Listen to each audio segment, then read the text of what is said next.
Hello friends, स्वागत है आप सभी दोस्तों का आपके अपने यूट्यूब चैनल अंडरस्टूड स्टडी पर। दोस्तों, जैसा कि आप सभी को पता है कि हम यूथ पब्लिकेशन के द्वारा जो प्रैक्टिस सेट लॉन्च हुई है टेक्नीशियन ग्रेड थर्ड का, उसको हम सॉल्व कर रहे थे। अभी तक हमने आप सभी के लिए प्रैक्टिस सेट 1 से लेकर के 9 तक के प्रैक्टिस सेट को सॉल्व कर दिया है और उसका वीडियो भी हमने अपलोड कर दिया है। आज की इस वीडियो में हम प्रैक्टिस सेट नंबर 10 को सॉल्व करेंगे। तो ये वीडियो आप सभी के लिए बहुत ज़्यादा इंपॉर्टेंट होगा, तो इस वीडियो को आपको अंत तक देखना है और लास्ट में इस प्रैक्टिस सेट में आपका स्कोर कितना बना है, अपना स्कोर भी कमेंट बॉक्स में शेयर करना है। साथ ही दोस्तों, अगर आप चाहते हैं 1 से लेकर के 9 तक के प्रैक्टिस सेट को सॉल्व करना, तो हमने आप सभी की सुविधा के लिए प्लेलिस्ट भी बना दी है। आप लोग जाइए प्लेलिस्ट को देखिए और सभी प्रैक्टिस सेट को बारी बारी से सॉल्व कर लीजिए, क्योंकि ये प्रैक्टिस सेट आपके एग्ज़ाम के दृष्टिकोण से बहुत ज़्यादा इंपॉर्टेंट है। तो चलिए स्टार्ट करते हैं आज की इस इम्पोर्टेंट प्रैक्टिस सेट को। और आज का पहला सवाल दोस्तों आपके स्क्रीन पर है। क्या है कि उस बौद्ध ग्रंथ का नाम बतलाइए जिनमें भिक्षुओं के नियम का उल्लेख है। दोस्तों देखिए, आपको हम बताए थे कि जब भी कोई एंशियंट का सवाल होगा, एंशियंट हिस्ट्री का, और एंशियंट हिस्ट्री की सवाल पूछा जाए, वहाँ पे आपको बौद्ध धर्म और जैन धर्म नहीं पूछा जाए, ऐसा हो ही नहीं सकता। तो आपको हम जब भी बताते हैं तो आपको यदि बौद्ध धर्म और जैन धर्म जो है आपको सबसे पहले पढ़ना ही होगा, क्योंकि यहाँ से प्रश्न बनते हैं। बौद्ध धर्म में आपको गौतम बुद्ध को पढ़ना होता है और जैन धर्म में आपको महावीर स्वामी को पढ़ना होता है। इन दोनों को आप पढ़ लेंगे तो आपका सवाल एक भी प्रश्न नहीं छूटेगा यहाँ से। देखिए, यहाँ पर हम बात कर रहे हैं बौद्ध ग्रंथ का, तो बौद्ध ग्रंथ का नाम बताइए जिसमें भिक्षुओं के नियमों का उल्लेख है। ठीक है, देखिए नियम का उल्लेख दोस्तों किसमें है, तो देखिए बौद्ध धर्म में त्रिपिटक है, 3 पिटक है। एक का नाम दोस्तों क्या है, तो विनय पिटक। क्या है उसका, विनय पिटक है। ठीक है, और दूसरा दोस्तों क्या है, सुत्त पिटक। क्या है, सुत्त पिटक है। और तीसरा हमारे पास कौन सा है, तो अभिधम पिटक। यानी 3 प्रकार के पिटक हैं किसमें, बौद्ध धर्म में। तो यहाँ पे विनय पिटक की दोस्तों हम बात करेंगे, तो विनय पिटक में क्या बतलाया जाता है, तो आपके जो है ना भिक्षु के नियम के बारे में बतलाया जाता है। क्या, तो भिक्षु के जो नियम है ना विनय पिटक में बतलाया जाता है। किसमें, विनय पिटक में। और दोस्तों अगर हम बात करें कि सूत पिटक में किसकी चर्चा की जाती है, तो सूत पिटक में बुद्ध के धार्मिक विचारों व उपदेशों को संवाद के रूप में संकलित किया गया है। तो दोस्तों इसके क्या हो गया, इसमें संवाद को। ठीक है, उसके बाद हम बात करेंगे अभिधम पिटक की। तो अभिधम पिटक में क्या है दोस्तों यहाँ पे, तो अभिधम पिटक में जो है बौद्ध मतों की दार्शनिक व्याख्या की गई है। किसकी, तो बौद्ध मतों की दार्शनिक व्याख्या जो की गई है वो अभिधम पिटक में की गई है। तो इस प्रकार से आपको तीनों बौद्ध तीनों पिटक जो है समझ में आ गया है। प्रश्न यहाँ पे कह रहे थे कि नियम के बारे में, तो नियम किसमें दोस्तों, तो विनय पिटक में आपको नियम को बतलाया गया है। इस प्रकार ऑप्शन बी हमारे प्रश्न का यहाँ पे आंसर हो जाएगा।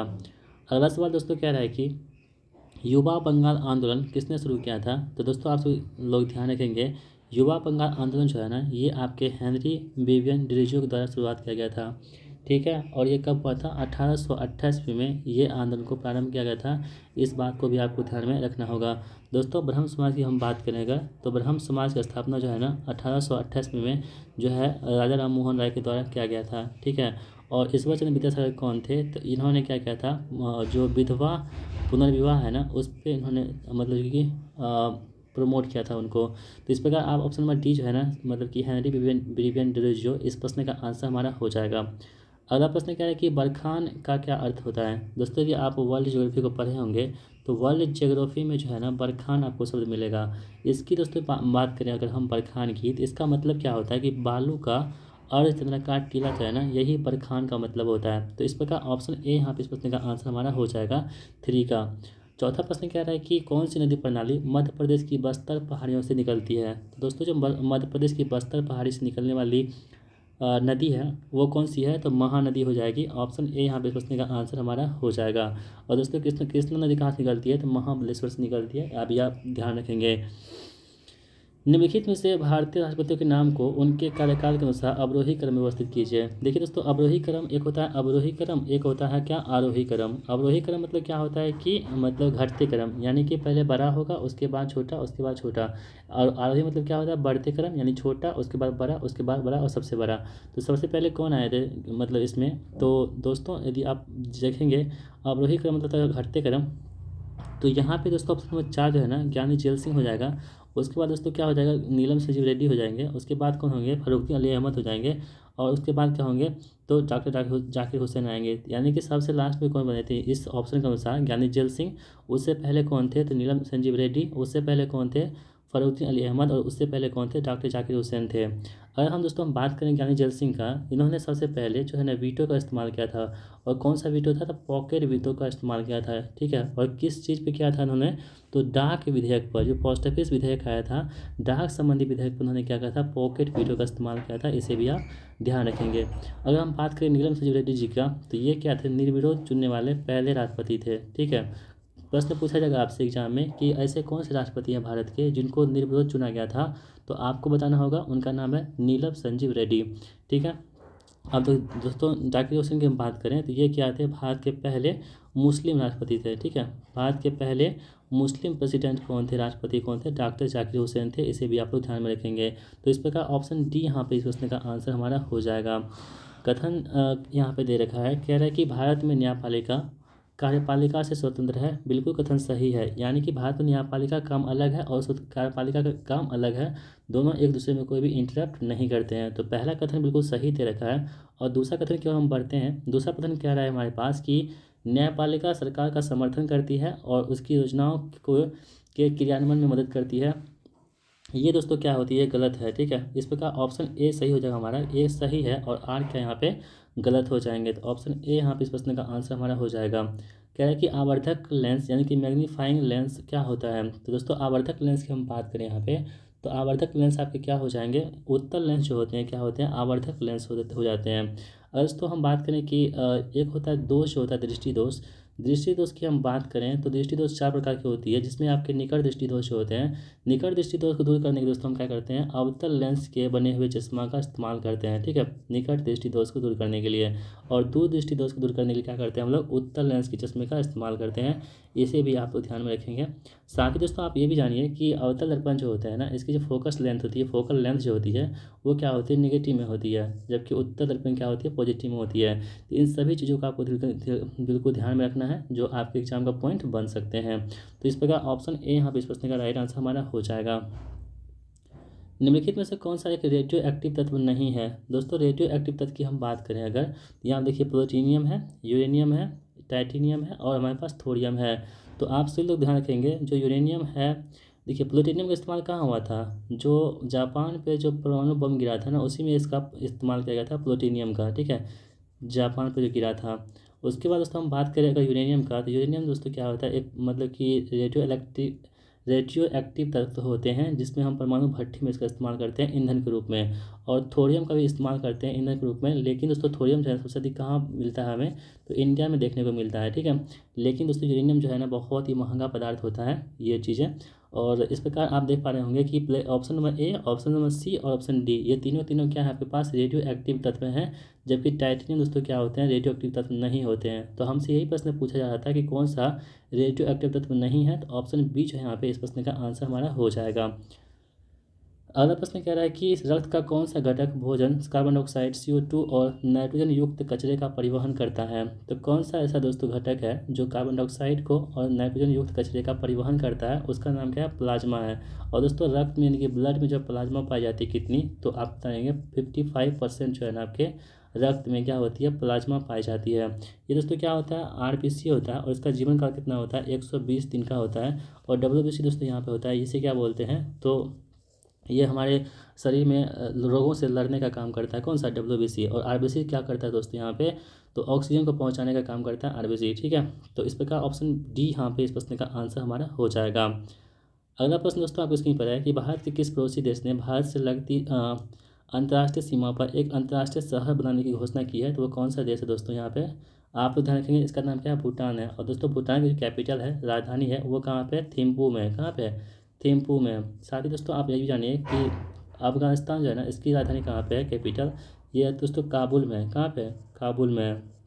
और दोस्तों श्रीलंका की जो राजधानी कहाँ पे है, ये बताना है कमेंट बॉक्स में। साथ ही दोस्तों ये भी बताना है आपको कमेंट बॉक्स में कि श्रीलंका की वो अभी जस्ट जो है ना एक प्रधानमंत्री प्राइम मिनिस्टर बनी है, वो महिला जो लेडीज़ प्राइम मिनिस्टर है, ठीक है। तो उसका नाम क्या है दोस्तों आपको बताना है कमेंट बॉक्स में, क्योंकि आपको हम टेलीग्राम में उसका अपडेट कर दिए थे। यदि आप भी चाहते हैं हमारे टेलीग्राम को ज्वाइन करना तो आप अंडरस्टूड स्टडी ऑफिशियल नाम से हमारा टेलीग्राम चैनल है, आप उसको ज्वाइन कर लीजिएगा। जहाँ पे आपको जो जितने भी करंट अफेयर्स होते हैं इंपॉर्टेंट, वहाँ पे मतलब कि पोस्ट किए जाते हैं, तो आप वहाँ से भी पढ़ सकते हैं। तो टेलीग्राम को ज्वाइन करना मत भूलिएगा।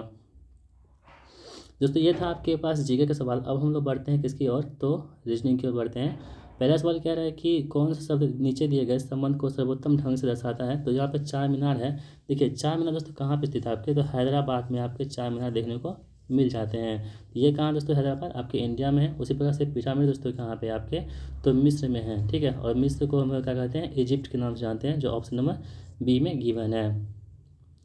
ये आपके पास एक मतलब कि आकृति दे रखी है, इस आकृति का संबंध इससे है, तो ये आकृति का संबंध आपको इससे बताना है। ठीक है, आप लोग दोस्तों वीडियो को पॉज कीजिए, आप खुद से ट्राई कीजिए पहले, उसके बाद आप जो हम आंसर बताएंगे आपको उससे मैच कीजिएगा कि आपका आंसर सही हो पा रहा है या नहीं हो पा रहा है। ठीक है, तो दोस्तों आप ध्यान से पढ़ेंगे इस चीज़ को तो देखेंगे, तो इसमें देखेंगे आप क्या हो रहा है कि देखिए ये जो आकृति है ना नीचे वाली अंदर वाली, ये आकृति क्या हो रही है, यहाँ पे बाहर में निकल जा रही है। ठीक है, और जो बाहर वाली आकृति वो अंदर में आ चुकी है। तो सेम उसी प्रकार से हम यहाँ भी करेंगे।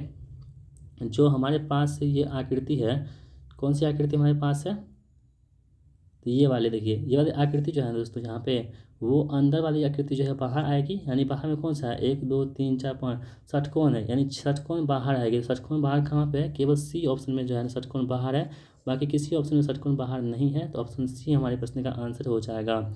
यहाँ पे क्या है कि विषम को चुनने के लिए कह रहा है, तो ABCD आपके पास 4 ऑप्शन दे रखे हैं, इसमें से आपको विषम को चूज करना है। दोस्तों आपको ध्यान से देखना होगा, ध्यान से आप देखेंगे तो आप पाएंगे कि ये जो है ना किसी न किसी बॉक्स के बीच में है। ठीक है, जैसे 4 पार्ट है तो किसी एक पार्ट में है, लेकिन ये दोस्तों कहाँ पे आपको बीचों बीच दिख रहा है, यही क्या होगा, इसमें अंतर हो जाएगा। तो इस प्रकार ऑप्शन जो आकृति नंबर ए है ना, यही आंसर है। तो आकृति ए किसमें है हमारे पास, ऑप्शन सी में आकृति ए का वर्णन किया गया है। तो आकृति ए हमारे प्रश्न का आंसर हो जाएगा। चलिए दोस्तों हम बढ़ते हैं अगले प्रश्न की ओर। और अगला प्रश्न आपकी स्क्रीन पर है, कह रहा है कि उस शब्द समूह का चयन कीजिए जो निम्न श्रृंखला में प्रश्न चिन्ह स्थान पे आएगा। यहाँ देखिए बी है, उसके बाद डी है, उसके बाद एफ है, उसके बाद एच है। तो दोस्तों आपको बिल्कुल ध्यान से इसको देखना है। आप देखेंगे तो देखिए बी कितना होता है, 2 नंबर पर होता है, डी 4 नंबर पर होता है, एफ 6 नंबर पर होता है, ये 8 नंबर पर होता है। यानी आप देख पा रहे होंगे कि 2 + 2 2 की वृद्धि हो रही है। ठीक है, तो 8 में जब हम 2 जोड़ेंगे कितना हो जाएगा हमारे पास, तो 10 हो जाएगा। और 10 से क्या शुरू होता है, तो जे शुरू होता है। जहाँ से जे शुरू होगा वही हमारे प्रश्न का आंसर होगा। तो जे इसमें नहीं है, यानी कि ऑप्शन नंबर ए जीवन में कभी भी नहीं हो सकता है।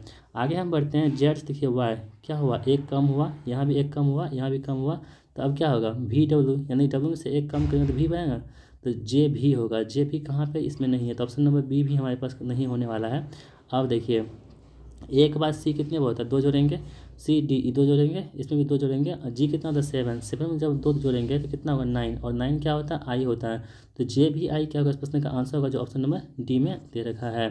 अगला प्रश्न कह रहा है कि कीर्तना कहता है कि ज्योति के पिता रेवंत मेरे ससुर मोहन के एकमात्र पुत्र है।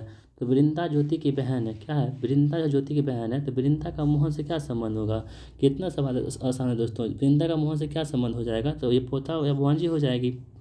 तो ऑप्शन ए यहाँ पे सही जवाब हो जाएगा हमारा। अगला प्रश्न कह रहा है कि यहाँ पे आपको बहुत ही आसान सवाल है, इसमें आपको क्या करना है, जहाँ पे ये जो है ना चिन्ह को चेंज करके देखना है कि किसके बराबर जो है 23 पूर जाएगा।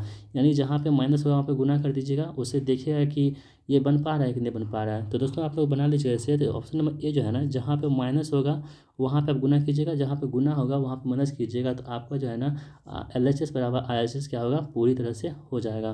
तो ऑप्शन ए यहाँ पे इस प्रश्न का आंसर हमारा हो जा रहा है।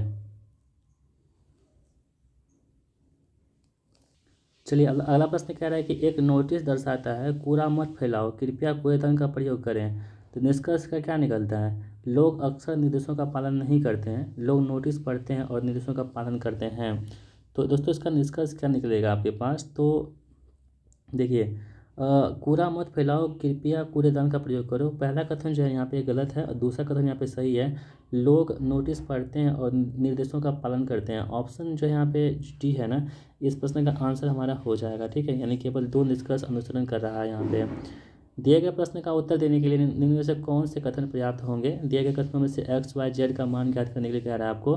देखिए एक्स प्लस वाई बराबर कितना यहाँ पे दे रखा है 12 दे रखा है ना, और एक्स प्लस जेड का मान कितना दे रखा है 4 दे रखा है हमारे पास, और एक्स माइनस वाई का मान कितना हमारे पास दे रखा है 6 दे रखा है। तो किससे क्या होगा, आपको एक्स वाई जेड का वैल्यू आपको निकाल किस तरह किससे निकाल पाएंगे आप, तो ठीक है।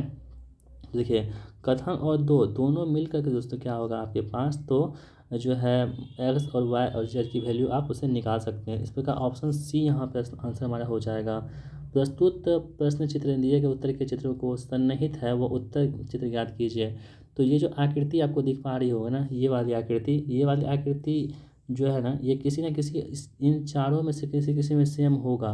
तो आपको वही चूज करके निकालना है, ढूंढ करके कहाँ पे आकृति आपको मिल पा रही है। तो ऑप्शन नंबर जो हमारे पास ए है ना दोस्तों, यही क्या होगा हमारे पास का आंसर होगा। इसी में आपको ये ढूंढ के निकालना है। अगला सवाल दोस्तों आपके स्क्रीन पर है, कह रहे हैं कि कुछ बिल्लियाँ चूहे हैं, ठीक है। देखिए यहाँ पे बी बनाते हैं, कुछ बिल्लियाँ क्या है आपके पास चूहे हैं, और कह रहे हैं कि सभी चूहे कुत्ते हैं, और सभी चूहे यहाँ दोस्तों क्या हो जाएंगे, तो कुत्ते के मान लीजिए। अब निष्कर्ष कह रहा है कि सभी कुत्ते चूहे हैं। देखिए सभी कुत्ते चूहे हैं क्या, नहीं सभी नहीं दोस्तों, जब बाहर से अंदर की ओर आएंगे तो कुछ वाला सही होता है, पूर्ण वाला सही नहीं होता है। तो ये पहला गलत है हमारे पास है। दूसरा कह रहा है कि सभी चूहे कुत्ते हैं, और सभी चूहे दोस्तों क्या है यहाँ पे कुत्ते हैं, ये बिल्कुल सही है। यानी कि कथन नंबर केवल 2 यहाँ पे सही हो रहा है, और कथन 1 जो यहाँ पे सही नहीं हो रहा है। तो ऑप्शन बी यहाँ पे इस प्रश्न का आंसर हमारा हो जाएगा। चलिए दोस्तों हम बढ़ते हैं अगले प्रश्न की ओर। कह रहा है कि निम्नलिखित प्रश्न में से 4 विकल्प में से उस विकल्प का चयन कीजिए जो दिए गए वाक्य के काल का सही विकल्प है। यानी कि यह हिंदी का सवाल आपके स्क्रीन पर आ चुका है। माँ ने खाना खा लिया होगा, ये कौन सा मतलब कि काल का है। तो माँ ने खाना खा लिया होगा दोस्तों, तो ये जो है ना देखिए खाना खा लिया होगा, ये हम क्या है ना कन्फर्म नहीं है, हम संदिग्ध में हैं, कन्फर्म नहीं, हमको डाउट हो रहा है कि क्या वो खाई होगी कि नहीं खाई होगी, हम डाउट में हैं। लेकिन वो काम कर लिया होगा, होगी जो होगा ना वो काम कर लिया होगा, यानी पास्ट टेंस में होगा ये, ठीक है पास्ट टेंस में होगा, लेकिन पास्ट टेंस में कन्फर्म नहीं है, इसलिए संदिग्ध भूतकाल हो जाएगा। ऑप्शन नंबर ए यहाँ पे इस प्रश्न का आंसर हमारा हो जाएगा। चलिए बढ़ते हैं अगले प्रश्न की ओर हम लोग। निम्नलिखित में से शुद्ध वाक्य का चयन कीजिए। यहाँ पर क्या आ रहा है, कौन सा वाक्य यहाँ पर शुद्ध दे रखा है। आप लोग ध्यान से पढ़िए दोस्तों, और पढ़ने के बाद आपके पास ऑप्शन बी है, यानी कि चिड़िया दनादन पाँचों दाने चुग गई, यही क्या है आपके पास शुद्ध वाक्य दे रखे हैं। बाकी अन्य कथन जो यहाँ पे वो गलत दे रखे हैं। अर्पण का विलोम कौन सा होता है दोस्तों, अर्पण मतलब होता क्या, अब पहले आप ये समझिए। अर्पण जो है ना, अर्पण का मतलब होता है क्या, किसी को देना, तो इसका उल्टा क्या होगा, ग्रहण करना। ऑप्शन डी इस प्रश्न का आंसर हो जाएगा हमारे पास का, ठीक है। और अक्षम का दोस्तों क्या होता है, सक्षम होता है, ये भी आप ध्यान रखेंगे। चलिए, जो अपने कर्तव्य का निश्चय ना कर सके, इस वाक्य के लिए एक शब्द क्या होगा। जो अपने कर्तव्य का निश्चय ना कर सके उसके लिए एक वाक्य होगा दोस्तों कि कृतंत विमूढ़ हो जाएगा, ठीक है। ऑप्शन सी यहाँ पे इस प्रश्न का आंसर हमारा हो जाएगा। चलिए नेक्स्ट क्वेश्चन देख लेते हैं हम लोग। नेक्स्ट क्वेश्चन क्या है हमारे पास, तो गांगे किसके लिए प्रयुक्त होता है। तो गांगे दोस्तों किसके लिए प्रयुक्त होता है आपको बताना है। ये कहता है भीष्म के लिए क्या होता है, जानते हैं ना, गंगा पुत्र भीष्म बोलते हैं ना, गंगा पुत्र भीष्म। तो गांगे जो है किसके लिए प्रयुक्त होता है, तो गंगे जो है आपके पास, तो ये भीष्म के लिए प्रयुक्त होता है। यहाँ पे क्या है कि रविन्द्रनाथ ठाकुर को नोबेल पुरस्कार मिलने देश में ब्रिटिश सरकार पत्रों में विकसित है। तो दोस्तों यहाँ रविन्द्रनाथ ठाकुर को नोबेल पुरस्कार मिलने के संबंध में यहाँ पे संबंध होगा, ठीक है, संबंध में ब्रिटिश सरकार पत्रों में मिश्रित हुई प्रतिक्रिया हुई। तो ऑप्शन डी यहाँ पे इस प्रश्न का आंसर हमारा हो जाएगा। अगला सवाल कह रहा है कि आसमान पर चढ़ाना मुहावरे का अर्थ क्या होता है। तो आसमान पर चढ़ाना मुहावरा जो होगा इसका अर्थ होता है कि अत्यधिक प्रशंसा करना, ठीक है। ऑप्शन बी यहाँ पे राइट आंसर होगा। ये दोस्तों आपके पास एक अधिक गद्यांश है, इसे आप पढ़ लेंगे, उसका सही जवाब निकालेंगे तो आपके पास निकल के आएगा कौन सा 28 का बी, यहाँ पे शीर्षक जो है होगा वो बीट हो जाएगा, और 29 का आपके पास आंसर डी हो जाएगा, उपयुक्त में से कोई नहीं, और 30 का आंसर आपके पास सी हो जाएगा, यानी कि मुस्कुराते हुए। वीर सभी कार्य को कैसे करते हैं, मुस्कुराते हुए करते हैं, इसे आप लोग ध्यान रखेंगे। अगला दोस्तों आपके पास सवाल है, कह रहा है कि आपके पास 4 अल्टरनेटिव्स दे रखे हैं, इसमें आपके बेस्ट एक्सप्रेस यानी कि आपको सिनोनिम्स बताना है, किसको सिनोनिम्स बताना है, किसका, तो कैवेलियर का। दोस्तों कैवेलियर का मतलब क्या होता है, शिष्टाचार होता है, इसका जो सिनोनिम्स हो जाएगा वो रीड बुआ हो जाएगा, ठीक है। ऑप्शन जो सी है यहाँ पे आंसर हो जाएगा। यहाँ दोस्तों आपके पास सिनोनिम्स बताना है किसका, तो इन्यूनिडो का। इन्यूनिडो मतलब क्या होता है, तो दोस्तों इसका मतलब दोस्तों क्या होता है, इन यूनिट मतलब संकेत या इशारा क्या होता है, इसका मतलब होता है कि संकेत या इशारा होता है इसका मतलब। तो इसका सिनोनिम्स क्या हो जाएगा आपके पास, तो ये होगा कौन सा, इम्प्लीकेशन। ऑप्शन ए यहाँ पे सही जवाब हो जाएगा हमारा। यहाँ पे आपको एक्स्ट्रा वैगेंट का आपको एंटोनिम्स बताना है। एक्स्ट्रा वैगेंट मतलब क्या होता है कि अधिक खर्चीला व्यक्ति, ठीक है, जो खर्चीला बहुत खर्च करता है उसे बोलते हैं एक्स्ट्रा वैगेंट। तो इसका उल्टा क्या होगा, जो कंजूस होगा यानी कि थ्रिफ्टी होगा, ऑप्शन सी। यहाँ पे कह रहा है कि जैनल का जो है ना एंटोनिम्स क्या होगा, इसका मतलब क्या होता है, आतिथ्य होता है, क्या होता है, आतिथ्य। तो इसका उल्टा मतलब क्या हो जाएगा, तो आप लोग ध्यान रखेंगे, इसका उल्टा होगा इनहॉस्पिटेबल, ऑप्शन सी, ठीक है। ये आपके पास वन वर्ड सब्स्टिट्यूशन है, कह रहा है कि a decision which can not be taken back, ठीक है, a decision which can not be taken back. इसका मतलब दोस्तों क्या होगा, इसका अर्थ क्या होगा, इरिवोकेबल, ऑप्शन सी यहाँ पे आंसर हो जाएगा हमारा। निम्नलिखित में से कौन फ्लो चार्ट के लाभ हैं, आपके पास एक कंप्यूटर का सवाल आ चुका है अब, तो कौन सा एक फ्लो चार्ट के लाभ हैं। तो दोस्तों आप ध्यान रखेंगे, जो ये और ये सभी के सभी क्या है आपके पास, तो फ्लो चार्ट के लाभ हो जाएंगे। पाइथन के फंक्शन तर्कों के संदर्भ में आप डैश तर्कों को छोड़ सकते हैं या उन्हें क्रम से बाहर कर सकते हैं, क्योंकि पाइथन दुभाषिया प्रदान करके कीवर्ड का उपयोग मानदंडों के मूल्यों से मेल खाने में सक्षम है। तो राइट आंसर क्या होगा, कीवर्ड आर्गुमेंट हो जाएगा, ठीक है। ऑक्टेल नंबर इसका 8S कॉम्पोनेंट क्या होगा, तो इसका दोस्तों क्या होगा, ये वाला ऑप्शन ए यहाँ पर आंसर होगा हमारा। माइक्रोसॉफ्ट वर्ड 2007 की एक टेबल में बेडेड रो और कॉलम के बारे में निम्नलिखित में से कौन सा विकल्प यहाँ पे सही हो जाएगा दोस्तों, तो आप ध्यान रखेंगे ऑप्शन सी जो है ना यहाँ पे, यही क्या होगा इस प्रश्न का आंसर हमारा हो जाएगा। निम्नलिखित में से किससे वर्कशीट के कॉलम में मौजूद केवल उन डेटा को देखा जाता है जो किसी विशेष मापदंड को पूरा करते हैं, उसे हम लोग क्या कहते हैं, फिल्टरिंग कहते हैं। हार्डवेयर इक्विपमेंट से कंप्यूटर बना होता है, तो कौन सा होता है ये, monitor, central processing unit CPU, keyboard, mouse और सॉफ्टवेयर और नेटवर्क, ये सभी क्या होते हैं, तो हार्डवेयर होते हैं। इसी से क्या होता है, कंप्यूटर का निर्माण होता है। अगला प्रश्न क्या रहा है कि आपके पास सीपीयू की गति को किस पे मापते हैं हम लोग, सीपीयू मतलब क्या होता है, सेंट्रल प्रोसेसिंग और उसके बाद क्या होता है, यूनिट, ठीक है। इसे दोस्तों क्या कहते हैं, कंप्यूटर का ब्रेन भी कहते हैं, ठीक है, और कंप्यूटर का ब्रेन भी कहते हैं। और इसको हम कहते हैं किस में मापते हैं हम लोग, सीपीयू को। तो आप ध्यान रखेंगे मेगा हर्ट्ज में जो है सीपीयू को मापा जाता है। ऑप्शन ए इस प्रश्न का बिल्कुल सही जवाब हमारा हो जाएगा।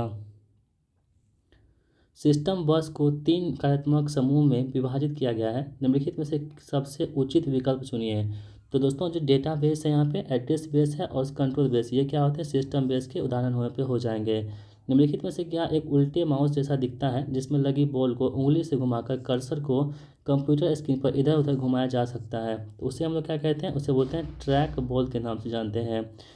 एक डैश कंप्यूटर स्क्रीन का सबसे छोटा प्रकाशित क्षेत्र है, तो उसे हम लोग क्या बोलते हैं, पिक्सल जो है ना एक क्या है, तो छोटा प्रकाशित क्षेत्र होता है। SRAM के बारे में कौन सी विशेषता नहीं है, ठीक है। तो दोस्तों आप ध्यान रखेंगे, इससे 1 सेकंड में कई बार रिफ्रेश करने की आवश्यकता होती है, ये कथन गलत है, बाकी अन्य कथन यहाँ पे क्या होंगे, वो सही हो जाएंगे।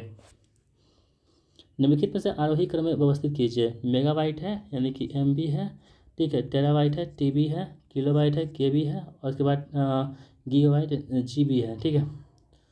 तो आपको क्या करना है ना, आरोही क्रम मतलब क्या हुआ दोस्तों, आरोही मतलब क्या होता है कि बढ़ते क्रम, यानी कि छोटा से बड़ा। सबसे छोटा इसमें कौन होगा, तो सबसे छोटा KB होगा, किलोबाइट होगा ना दोस्तों। तो सबसे छोटा क्या होगा, किलोबाइट होगा, तो किलोबाइट यहाँ पर भी है, यहाँ पर भी, यहाँ पर भी है। आगे हम बढ़ते हैं, उसके बाद दोस्तों क्या होगा, KB के बाद क्या होता है, MB होता है, तो मेगाबाइट होगा, यहाँ पे भी है, यहाँ पर भी है। आगे बढ़ते हैं, MB के बाद क्या होता है, GB होता है, तो गीगाबाइट होगा यहाँ पे, फिर टेराबाइट होगा। इस प्रकार ऑप्शन सी जो है यहाँ पे इस प्रश्न का आंसर हो जाएगा। डेडलॉक क्या होता है, डेडलॉक दोस्तों क्या होता है कि वह स्थिति जहाँ प्रत्येक प्रोसेस अवरुद्ध हो जाता है और रिसोर्स रिलीज करने के लिए दूसरे की प्रतीक्षा करना होता है, उसे क्या बोलते हैं, डेडलॉक कहते हैं।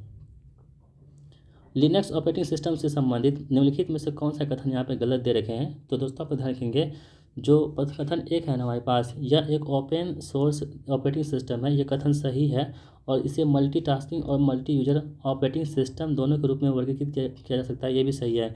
यानी कथन एक और दो दोनों कथन सही है, कोई भी कथन गलत नहीं है, इसलिए क्या होगा ऑप्शन डी, ना तो एक और ना ही दो कथन यहाँ पे मतलब कि गलत है। एक कंप्यूटर प्रोग्राम जिसमें कंप्यूटर का प्रयोग करना आसान हो जाता है, उसे हम लोग क्या कहते हैं, देखिए आपके पास ऑपरेटिंग सिस्टम है, एप्लीकेशन प्रोग्राम है, तो दोस्तों उसे हम लोग क्या कहते हैं, यूटिलिटी जो है ना सॉफ्टवेयर कहते हैं। ऑप्शन डी यहाँ पर आंसर हमारा हो जाएगा। आपके पास एक अब जो है इलेक्ट्रीशियन ट्रेड का सवाल आ चुके हैं, आप इसे देखिए और सॉल्व कीजिए। दोस्तों इसका आंसर क्या होगा, ऑप्शन नंबर ए, दो तार डीसी वितरक की तुलना में समान पृथ्वी के लिए अधिकतम वोल्टता के साथ 3 तार वितरण केबल का प्रयोग होता है। ऑप्शन नंबर ए यहाँ पे राइट आंसर हो जाएगा। विद्युत निर्माता द्वारा केबल का इंसुलेशन प्रतिरोध 250 मेगा ओम प्रति किलोमीटर निर्दिष्ट किया गया है। 200 मीटर लंबाई का प्रतिरोध क्या होगा। तो दोस्तों इसका प्रतिरोध दोस्तों क्या हो जाएगा आपके पास, तो ये आपके पास 1250 यहाँ पे हो जाएगा। केबल में आवेशन धारा क्या होती है दोस्तों, आप ध्यान रखेंगे, ये वोल्टता से 90 डिग्री तक आगे रहती है। ऑप्शन बी यहाँ पर आंसर होगा। विद्युत वितरण प्रणाली में उपभोक्ताओं के लिए 5 तार वाला सिरीपरी लाइन स्थापित की जाती है जिसकी वोल्टता होती है, तो जिसकी वोल्टता कितनी होती है, इसकी वोल्टता होती है 400 वोल्ट होती है। ठीक है। विद्युत चुंबकीय कारण से हुआ कम आवृत्ति और उच्च आवृत्ति बाधकों के संतोषजनक निर्वहन के लिए पैनल्स किस तरह से जुड़े होते हैं। तो दोस्तों जो पैनल्स होते हैं ना, ये किस तरह जुड़े होते हैं आपको ये बतलाना है। तो ये दोस्तों बॉन्डिंग ब्लेड से क्या होते हैं, जुड़े होते हैं। ऑप्शन ए आंसर होगा हमारा। ओवरहेड कंडक्टर का कारण पोल के खिंचाव से बचाने के लिए प्रयुक्त विपरीत दिशा में किया जाने वाला वायर को क्या कहते हैं। तो इस वायर को दोस्तों हम लोग क्या कहते हैं, तो स्टे वायर के नाम से जानते हैं। ठीक है। निम्नलिखित में से कौन सा गैर परंपरागत ऊर्जा संसाधन का एक उदाहरण है। तो दोस्तों आप लोग ध्यान रखिएगा, ये जो पवन है ना, ये आपके गैर परंपरागत ऊर्जा के उदाहरण हो जाएंगे। ये आपके पास एक सवाल है, इसे आप लोग सॉल्व कर लीजिएगा। आंसर आएगा 0.0425 मीटर प्रति आवर हो जाएगा। ठीक है। अगला सवाल कह रहा है कि समान लंबाई और विशिष्ट प्रतिरोध परंतु 3% निम्नतर व्यास सहित एलिमेंट का उपयोग करते हुए आप किसी विद्युत टोस्टर के एलिमेंट को बदलते हैं। एलिमेंट का बदलने के लिए कार्यकारी तापमान का क्या होगा। तो कार्यकारी तापमान जो होगा इसका क्या होगा, तो दोस्तों ये तापमान लगभग 3% क्या होगा, बढ़ जाएगा। ठीक है। ऑप्शन सी यहाँ पर आंसर होगा हमारा। एक स्वचालित विद्युत प्रेस के तापमान नियंत्रक अवयव का नाम क्या है। तो दोस्तों ये क्या होता है, थर्मोस्टेट होता है। ऑप्शन डी यहाँ पर आंसर हमारा हो जाएगा। एक इलेक्ट्रिक प्रेस में तापक तत्व आमतौर पर बनाया जाता है, तो किसका बनाया जाता है दोस्तों, तो ये दोस्तों होती है नाइक्रोम का क्या होता है, बनाया जाता है। ठीक है। डीसी मोटर ड्राइव ज़्यादातर कितने कॉन्ट्रैक्ट में संचालित कर सकते हैं। तो दोस्तों ये 4 क्वाड्रेंट में क्या होते हैं, संचालित कर सकते हैं। घरेलू या औद्योगिक बिजली के स्थापन की बिजली खपत को मापने के लिए निम्नलिखित में से कौन से एनर्जी मीटर का इस्तेमाल करते हैं हम लोग। तो ये सिंगल फेज एनर्जी मीटर का इस्तेमाल इसमें होता है। विद्युत नियमानुसार घरेलू वायरिंग में विद्युत रोधी अनुपात कितना होना चाहिए। तो दोस्तों ये कितना होना चाहिए, 50 बटे परिपथ में बिंदुओं की दोगुनी संख्या होनी चाहिए। एक बिजली के लैंप को 100 वाट 220 वोल्ट के रूप में चिन्हित किया जाता है, तो फिलामेंट का प्रतिरोध कितना होगा। तो इसका प्रतिरोध दोस्तों 484 ओम हो जाएगा। उच्च दबाव वाली मरकरी वेबर लैंप क्या उत्सर्जित करती है। तो दोस्तों ये नीले सफ़ेद जो है ना रंग का प्रकाश उत्सर्जित करती है।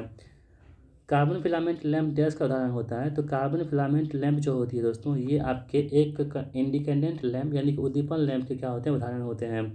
प्रत्येक प्रकाश व्यवस्था में क्या होती है, प्रत्येक प्रकाश व्यवस्था में 90% प्रकाश क्या होती है, नीचे की ओर होता है। ठीक है। अगला प्रश्न क्या है कि सोडियम लैंप का प्रयोग होता है। तो सोडियम लैंप का प्रयोग किस में होता है, तो रास्तों के लिए स्ट्रीट लाइन उसका इस्तेमाल करते हैं हम लोग। इंडक्शन मोटर में सही फेज विस्थापन के लिए प्रति खांचा वैद्युतिक अंश की गणना निम्नलिखित सूत्र से की जाती है। तो सूत्र कौन सा होता है हमारे पास, तो वो होता है प्रति खांचा विद्युत अंश बराबर कुल वैद्युतिक अंश बटे खांचों की कुल संख्या होती है। वाइंडिंग जिसमें कुंडल क्वाइल के दो किनारों के बीच की दूरी पुल पिच लंबाई से कम होती है उसे क्या कहते हैं। तो दोस्तों आप ध्यान रखेंगे, उसे हम लोग कहते हैं शॉर्ट पिच वाइंडिंग के नाम से जानते हैं। ऑप्शन ए यहाँ पर आंसर हमारा हो जाएगा। निम्नलिखित में से वह वाइंडिंग कौन सी है जिसमें प्रति फेज क्वाइल की संख्या मशीनों में पोल्स की संख्या के बराबर होती है।